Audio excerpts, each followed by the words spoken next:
Mulai ya. Assalamualaikum warahmatullahi wabarakatuh. Selamat siang semuanya. Kami dari kelompok 5 di sini akan memaparkan hasil diskusi dari kelompok kami tentang metode sintesis dari sintesis CU nanopartikel. Next.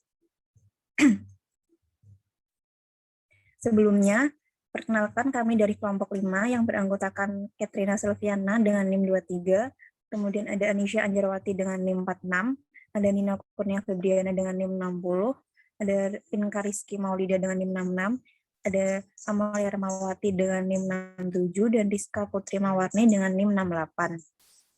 Next. Adapun terdapat beberapa metode sintesis dari CU nanopartikel yang akan kita bahas bersama, yaitu yang pertama metode sonokimia, kemudian metode solution combustion synthesis, lalu ada metode reduksi kimia, kemudian ada metode microwave, lalu ada metode dekomposisi thermal, ada metode green synthesis, dan yang terakhir metode hidrotermal. Next. Untuk yang pertama yaitu metode sonokimia.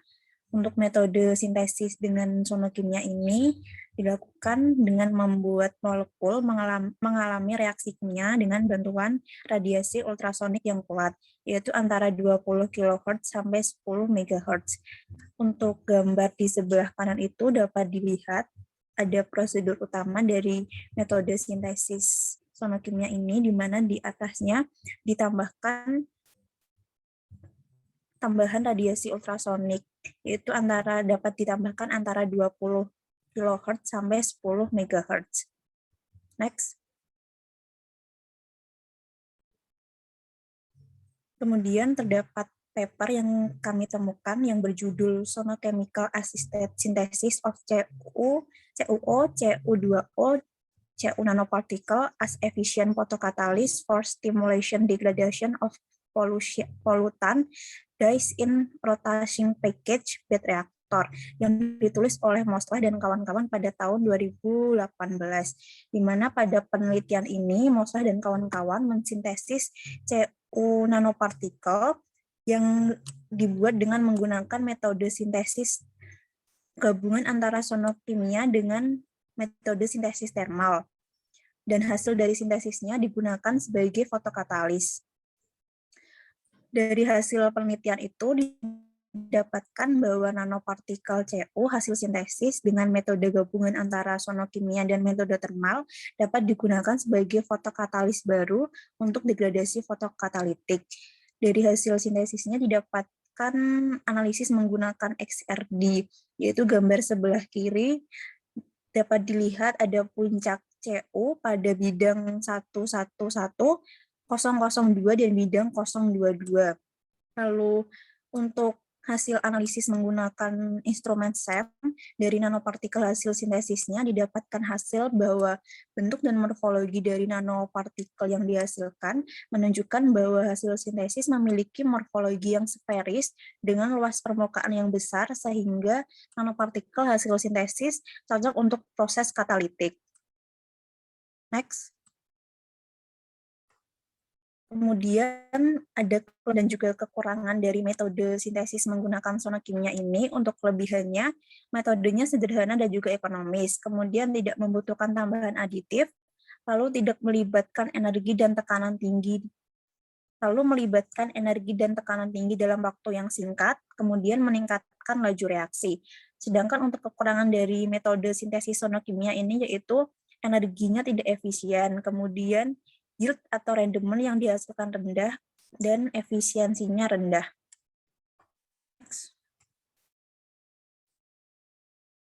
Untuk metode sintesis yang kedua, yaitu metode solution combustion synthesis atau SCS, di mana metode SCS itu merupakan kombinasi dari sintesis pembakaran dan proses pencampuran cairan, di mana larutan berair dari oksida atau garam yang sesuai dicampur dengan bahan bakar. Di gambar sebelah kanan itu merupakan prosedur utama dari metode SCS. Langkah pertamanya yaitu ada air, bahan bakar, prekursor logam, dan zat aditif dicampur menjadi satu. Kemudian campuran tersebut dipanaskan dengan suhu 80 derajat Celcius untuk membentuk gel. Gel yang didapatkan tersebut kemudian dipanaskan dengan suhu yang lebih tinggi sehingga gel tersebut terbakar. Lalu setelah itu hasil dari pembakarannya didapatkan hasil bubuk. Next.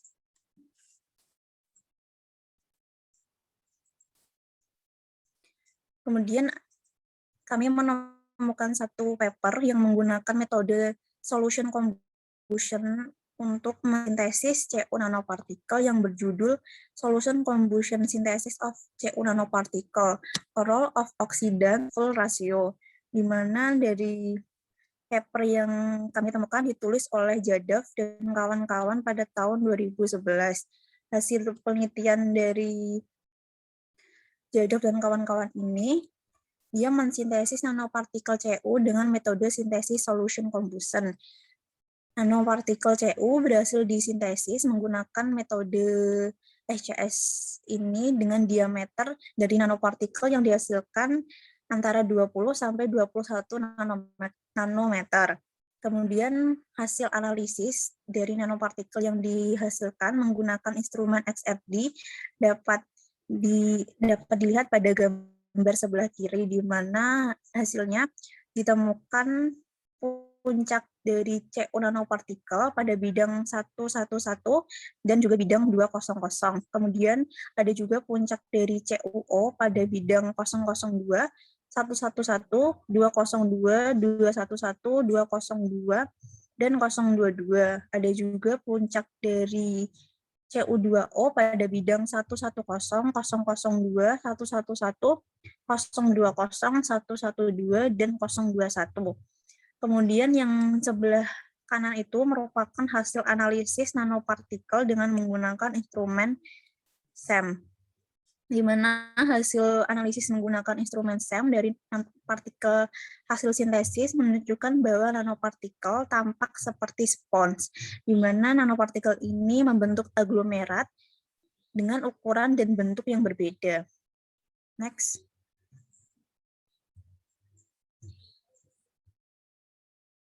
Yang selanjutnya ada kelebihan dan juga kekurangan dari metode SCS ini. Untuk kelebihannya yaitu yang pertama, proses sintesis berlangsung secara cepat, kemudian menggunakan peralatan yang sederhana, kemudian produk yang dihasilkan memiliki kemurnian tinggi.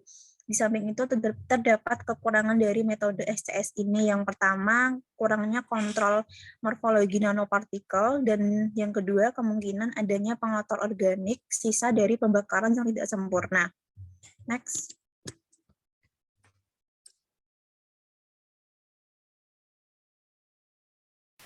Yang selanjutnya yaitu metode reduksi kimia. Sintesis partikel secara konvensional yang telah diketahui berdasarkan dua pendekatan, yaitu pendekatan top-down dan bottom-up.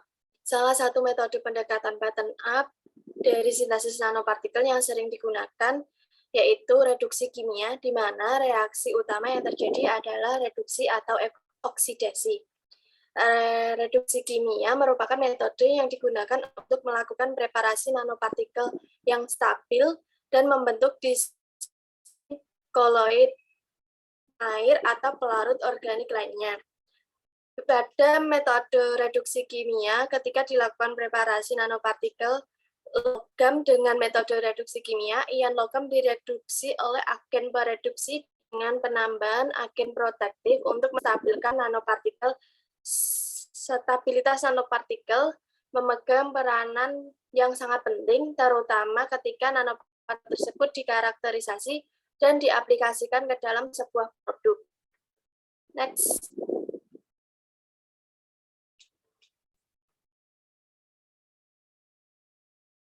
Kemudian dari jurnal Synthesis of CU Nanoparticles by Chemical Reduction Method oleh Anguillar 2018,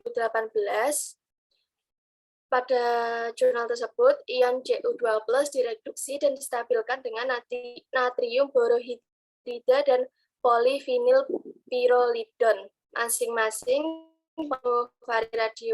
rasio reduktor atau prekursor garam pada ukuran dan morfologi CU nanopartikel yang dievaluasi. Pada gambar sebelah kiri, yaitu gambar TEM dengan medan terang yang diambil dari CU dan CU2O, terlihat bahwa partikel CU berbentuk setengah bola dengan distribusi ukuran partikel yang sempit. Ukuran partikel rata-rata sebagaimana ditentukan oleh mikrograf M adalah 7 nanometer, sedangkan partikel oksida polihidral memiliki ukuran yang lebih besar sampai 150 nanometer. Pada gambar sebelah kanan menunjukkan morfologi CuO untuk rasio Ra per PS masing-masing 2,0 dan 1,84. Ditemukan bahwa partikel memiliki morfologi bintang dan ukuran partikel rata-rata sekitar 0,5 nanometer. Kemudian untuk gambar yang bawah menunjukkan gambar TEM berbesaran tinggi dari CU2O produk, menampilkan bidang terang dan mikrograf HAADF TEM berbentuk bintang. Ujung bintang memiliki ukuran mendekati skala nanometrik. Selain itu, beberapa dari mereka memiliki tipe persegi. Next.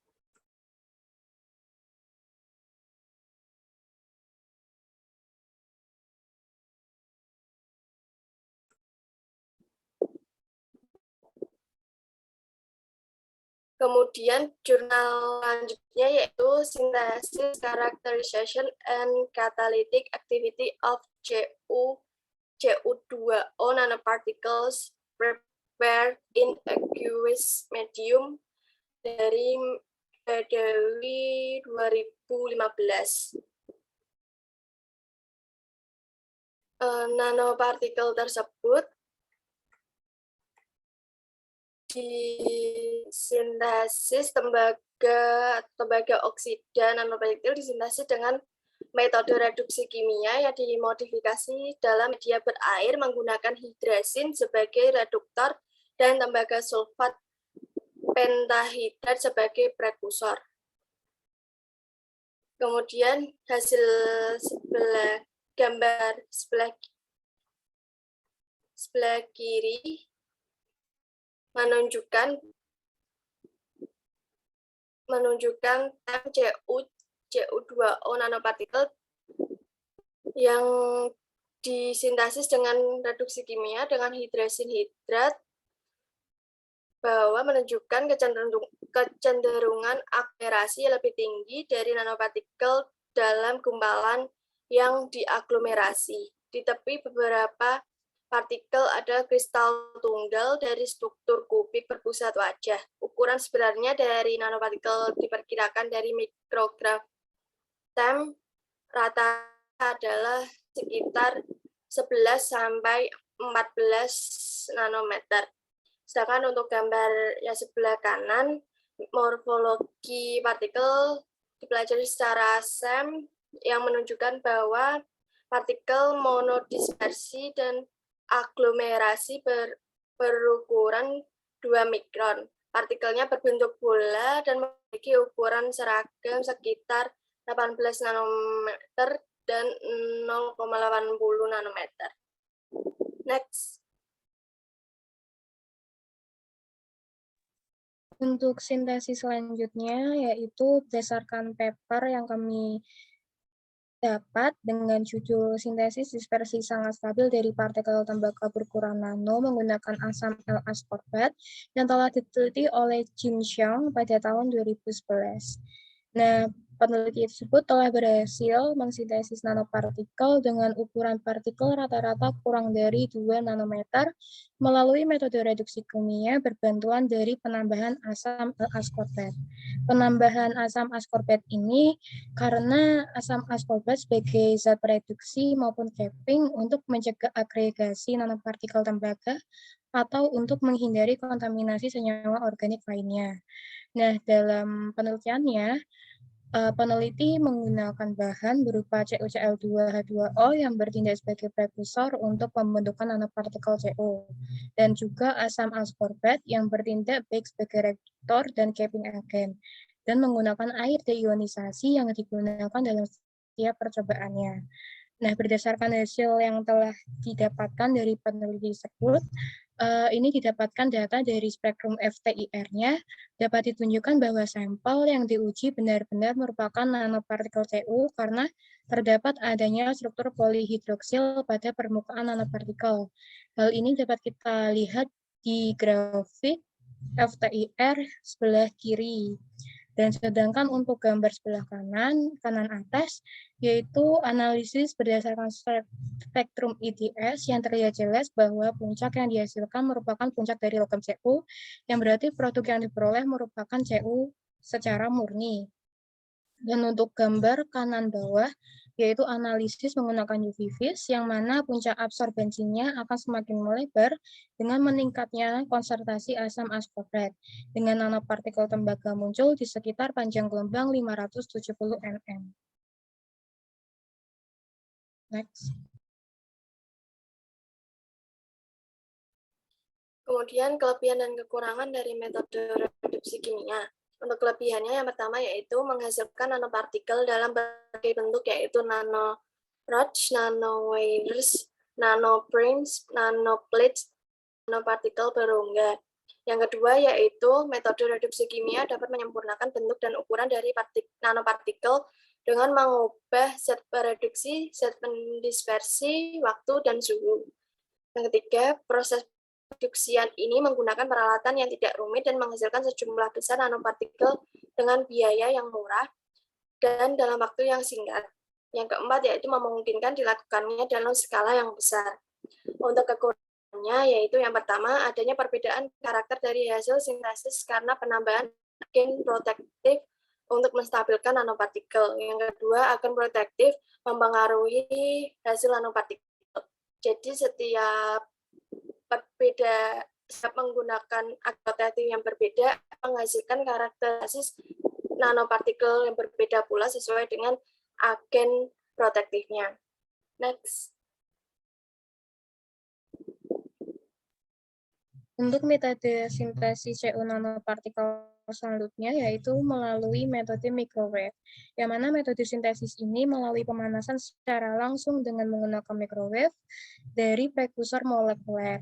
Nah, sintesis dengan metode ini umumnya melibatkan reduksi garam logam baik dalam pelarut organik seperti metanol, poliol, etanol, dan lain sebagainya, atau dalam media berair. Prinsip dasar dari sintesis ini yaitu interaksi langsung gelombang mikro pada frekuensi tertentu dengan partikel bahan yang bermuatan. Next. Berdasarkan paper yang kami dapatkan dengan judul sintesis gelombang mikro baru dari nanopartikel CU tanpa adanya zat stabil dan aplikasinya sebagai antibakteri dan antistatiknya yang diteliti oleh Galetti dan kawan-kawan pada tahun 2013, ini menghasilkan CU nanopartikel dengan diameter kecil dan distribusi ukuran kecil yang relatif sempit. Ukuran rata-ratanya yaitu kisaran 7-15 nanometer, di mana nanopartikel CU disintesis di bawah iradiasi gelombang mikro tanpa adanya zat penstabil. Sintesis ini dilakukan dengan penambahan larutan etanol serta larutan asam ascorbate sebagai reagen pereduksinya.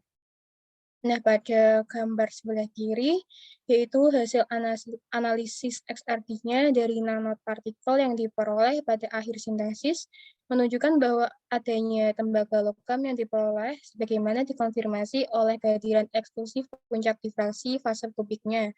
Sedangkan pada gambar sebelah kanan, yaitu hasil analisis dengan instrumen TEM dari CU nanopartikel, di mana hasil sintesisnya diperoleh nanopartikel dengan diameter rata-rata 8,7 nanometer dan standar deviasinya 3,9. Next. Jadi untuk keuntungan dari metode microwave ini yaitu karena pemanasan yang cepat dan seragam atau tidak ada pemanasan permukaan yang selektif, maka laju reaksinya akan lebih cepat yang mengakibatkan reaksi akan berjalan lebih cepat pula. dan lebih menghemat energi, waktu persiapan yang lebih singkat. Dan kemudian untuk yield yang dihasilkan juga akan tinggi, distribusi ukuran partikel yang kecil dan lebih sempit, dan kemurnian tinggi dibandingkan pendekatan konvensional lainnya. Sedangkan untuk kerugiannya, yaitu peralatannya yang relatif mahal sehingga tidak cocok untuk skala besar, dan juga tidak layak untuk pendampingan reaksi.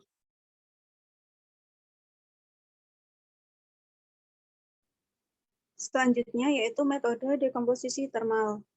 Sintesis dekomposisi termal ini merupakan suatu metode sintesis yang mana melibatkan dekomposisi termal dari suatu prekursor organologam pada pelarut organik dengan menggunakan surfaktan yang hidrofobik. Sehingga dengan menggunakan metode ini akan bergantung pada surfaktan hidrofobik yang digunakan. Selain itu, sintesis dengan menggunakan metode dekomposisi termal ini dipilih karena menghasilkan monodispersi yang stabil, kemudian metodenya ini lebih ekonomis dan juga lebih cepat. Selain itu, hasil yang diperoleh itu akan lebih bersih dan juga cenderung lebih kecil ukurannya. Next. Salah satu sintesis dengan menggunakan metode dekomposisi termal ini adalah pada paper yang berjudul Synthesis of Copper and Copper 1 Oxide Nanoparticles by Thermal Decomposition of a New Precursor yang dilakukan pada tahun 2009. Untuk prekursor yang digunakan ini yaitu senyawa kompleks tembaga 2 salisil oleamin. Untuk hasil sintesisnya dapat dilihat pada slide tersebut. Untuk gambar yang pertama ini merupakan hasil XRD dari Cu dan Cu2O. Untuk yang A ini merupakan hasil XRD dari Cu. Dapat dilihat bahwa pada gambar tersebut terdapat 3 puncak XRD yaitu pada 43 derajat, 50 derajat, dan 74 derajat. Ketiganya ini memiliki struktur kristal FCC atau kubus berpusat muka karena memiliki indeks Miller yaitu 111, 200, dan 220. Selanjutnya untuk gambar yang B ini merupakan hasil XRD dari Cu2O yang mana memiliki puncak pada 35 derajat, kemudian 42 derajat, dan 61 derajat.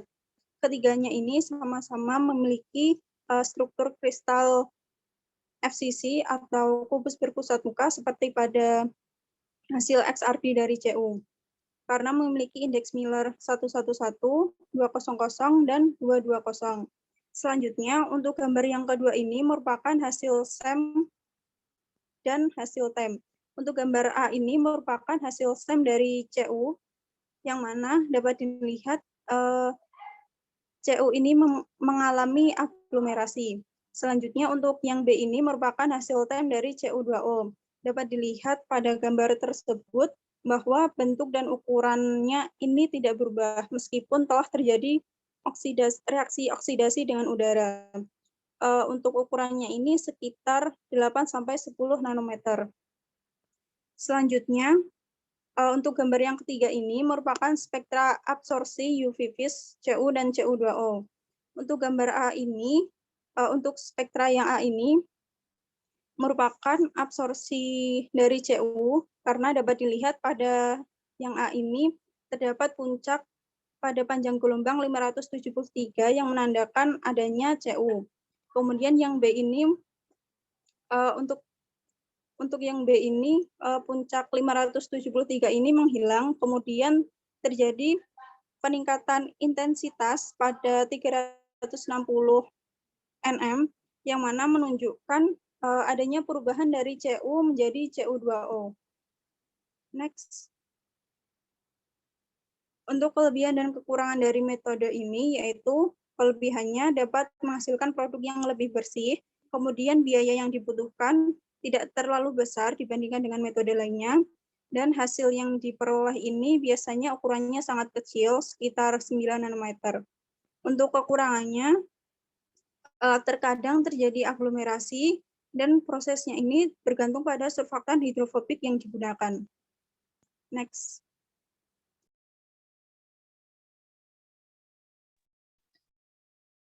Selanjutnya metode green synthesis. Sintesis menggunakan metode green synthesis berprinsip untuk sintesis nanopartikel secara biologi dengan menggunakan ekstrak tumbuhan, mikroorganisme, fungi, dan alga. Kandungan senyawa aktif seperti alkaloid, asam amino, enzim, fenolik, protein, polisakarida, saponin, tanin, flavonoid dalam organisme tersebut berfungsi sebagai reduktor yang dapat menjadi agen penstabil dalam sintesis nanopartikel. Nanopartikel logam seperti emas, perak, platinum, palladium dapat disintesis dari tanaman, jamur, alga, dan mikroorganisme dan telah diaplikasikan sebagai antibakteri dan katalis. Next.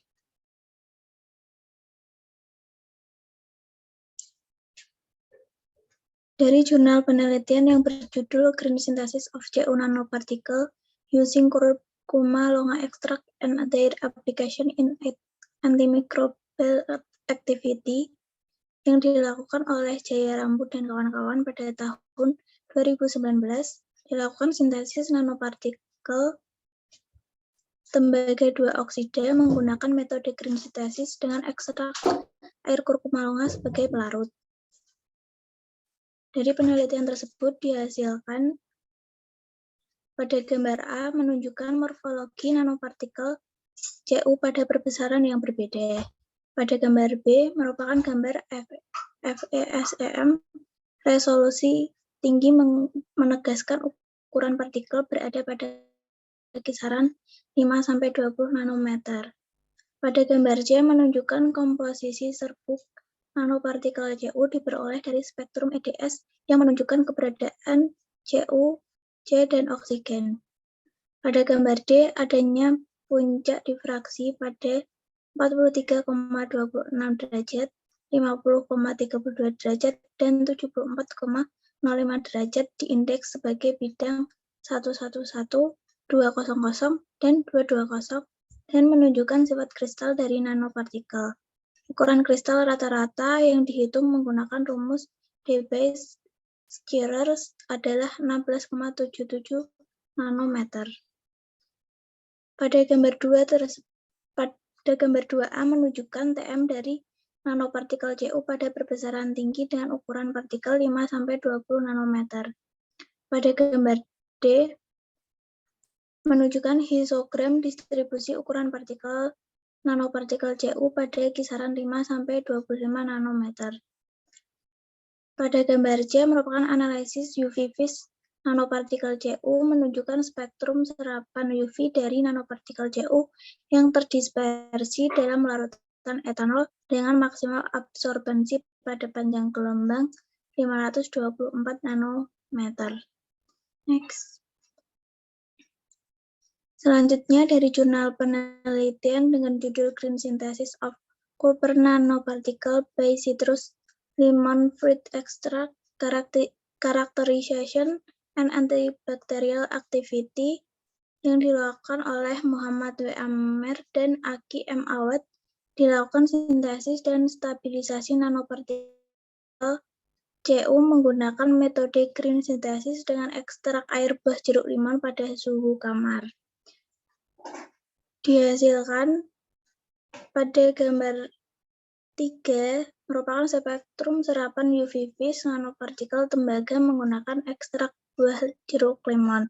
Perbedaan laju bioreduksi yang dapat diamati mungkin disebabkan oleh perbedaan aktivitas berubah menjadi warna coklat dan menunjukkan puncak absorbensi sekitar 579 nanometer. Karakteristik nanopartikel CU dikarenakan pita serapan resonansi plasmon permukaannya. Pada gambar 4 merupakan hasil FTIR dari ekstrak air buah jeruk limon. Puncak lebar yang kuat pada 3.336 cm dapat dikaitkan dengan gugus OH ikatan hidrogen alkohol, fenol, dan NH-amida. Pita pada 1.653 cm dikaitkan dengan OH peregangan. Pita pada 609 cm dapat dikaitkan dengan adanya vibrasi regangan asam karboksilat dan gugus amino. Pada gambar 5 merupakan difraksi sinar X nanopartikel Cu sintesis hijau.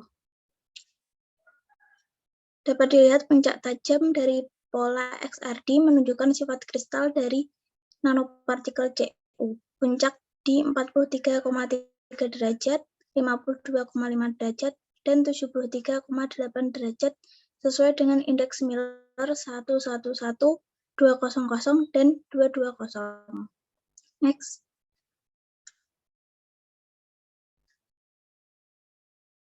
Pada gambar 6 merupakan hasil SM dari nanopartikel tembaga sintesis hijau. Dapat diamati bahwa nanopartikel Cu memiliki bentuk bulat dengan diameter rata-rata 28 nanometer. Pada gambar 7 merupakan hasil TEM dari nanopartikel Cu sintesis hijau. Dapat diamati bahwa nanopartikel Cu memiliki ukuran partikel rata-rata 18 nanometer. Next.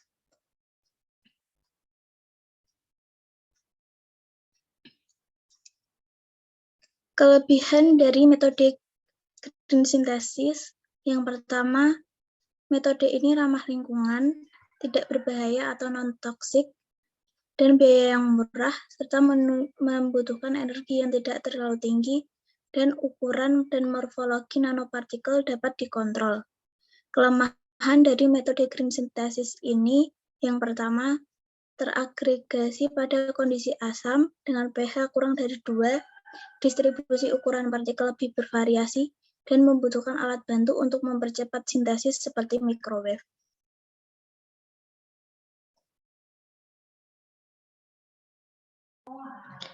Metode yang terakhir yaitu ada metode hidrotermal, merupakan metode yang menggunakan air panas dan sifatnya mengubah larutan menjadi kristal. Prinsip dari hidrotermal yaitu pemanasan reaktan dalam wadah tertutup dengan menggunakan medium air, di mana sistem yang tertutup ini memungkinkan tekanan dan suhu yang meningkat dengan cepat. Sintesis hidrotermal secara umum dapat diartikan sebagai sintesis kristal atau pertumbuhan kristal pada temperatur dan tekanan tinggi. Sintesis hidrotermal dilakukan pada suhu di bawah 300 derajat Celcius. Sintesis hidrotermal banyak diaplikasikan untuk pembuatan oksida. Sintesis oksida logam pada kondisi hidrotermal dapat terjadi pada dua tahap. Tahap pertama yaitu hidrolisis dari larutan garam menghasilkan larutan dihidroksida. Selama tahap kedua hidroksida akan terhidrasi menghasilkan oksida logam yang diinginkan. Laju reaksinya adalah sebagai fungsi temperatur konstanta di elektrik pelarut. Air merupakan pelarut yang cocok melarutkan untuk senyawa ionik. Air dapat melarutkan senyawa ionik pada tekanan dan suhu yang tinggi. Dalam sintesis hidrotermal, penggunaan air sangat efektif untuk mendapatkan oksida logam yang berbentuk powder atau bubuk yang bagus. Pada kondisi hidrotermal, air berperan sebagai medium transmisi tekanan dan sebagai pelarut untuk prekursor. Autoklaf digunakan dalam sintesis material dengan teknik hidrotermal. Tekanan dipertahankan dengan rentangan 10–150 kbar yang bergantung pada pemilihan temperatur air. Bubuk yang dihasilkan bisa memiliki bentuk amorf atau kristal, hingga hal itu tergantung pada kondisi hidrotermal.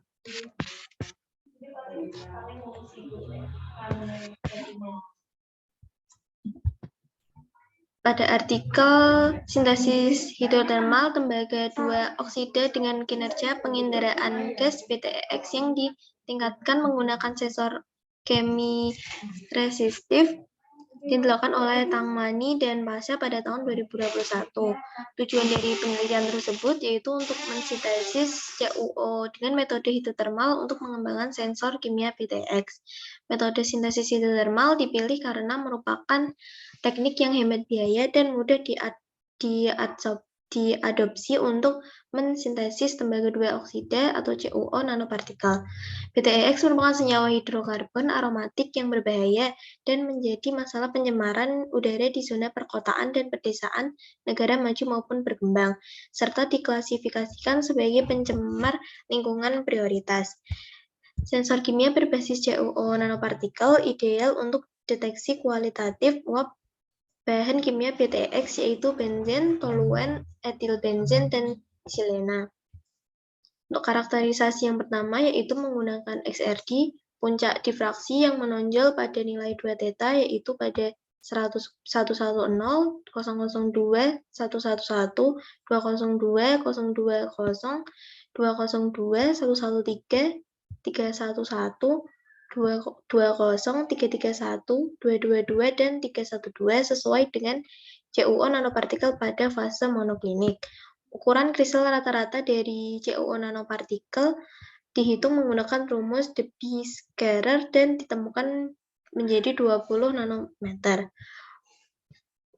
Untuk yang selanjutnya yaitu FTIR, puncaknya pada 1429 per cm, itu ikatan CuO, karena pembentukan ikatan logam oksigen atau MO rocking plane dan menunjukkan pembentukan CuO nanopartikel.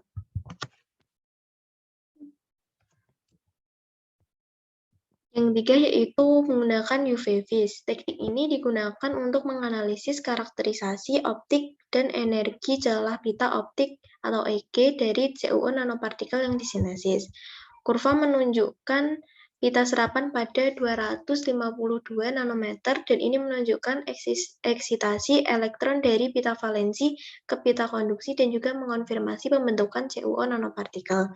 Energi celah optik dari CuO nanopartikel dievaluasi dengan bantuan hubungan tau, di mana alfa dan HV masing-masing adalah koefisien absorpsi dalam per centimeter dan energi foton dalam EV. V adalah frekuensi dan H adalah konstanta Planck.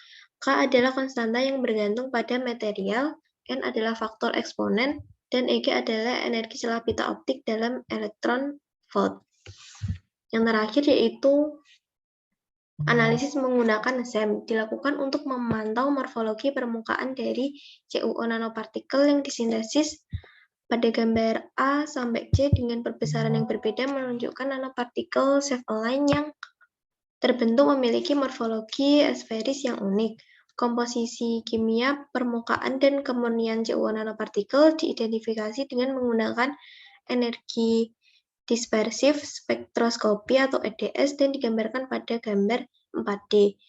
Dari gambar 4D, spektrum EDS dari nanopartikel CuO hanya mengandung puncak kuat unsur tembaga dan oksida, yang dengan jelas membuktikan kemurnian tinggi nanopartikel CuO. Untuk kelebihan dan kekurangan metode hidrotermal, yang pertama itu ada kelebihan. Kelebihannya yaitu ramah lingkungan dan hemat biaya. Kedua, ukuran partikel dan bentuknya dapat dikontrol dengan menggunakan material awal dan kondisi hidrotermal yang berbeda. Kereaktifan bubuk yang dihasilkan tinggi, ini disebabkan oleh penggunaan suhu yang sangat tinggi. Yang keempat, terbentuk powder secara langsung dari larutan. Untuk kekurangannya yaitu yang pertama ada solubilitasnya tidak diketahui. Kemudian slurry hidrotermal bersifat korosif. Penggunaan pejangan tekanan tinggi akan berbahaya jika terjadi kecelakaan. Menggunakan temperatur yang tinggi atau energi yang tinggi, waktunya reaksi sangat panjang, membutuhkan waktu lebih dari 24 jam, dan produk tidak homogen dalam komposisi ini disebabkan oleh kemampuan solubilitas awal material tidak diketahui.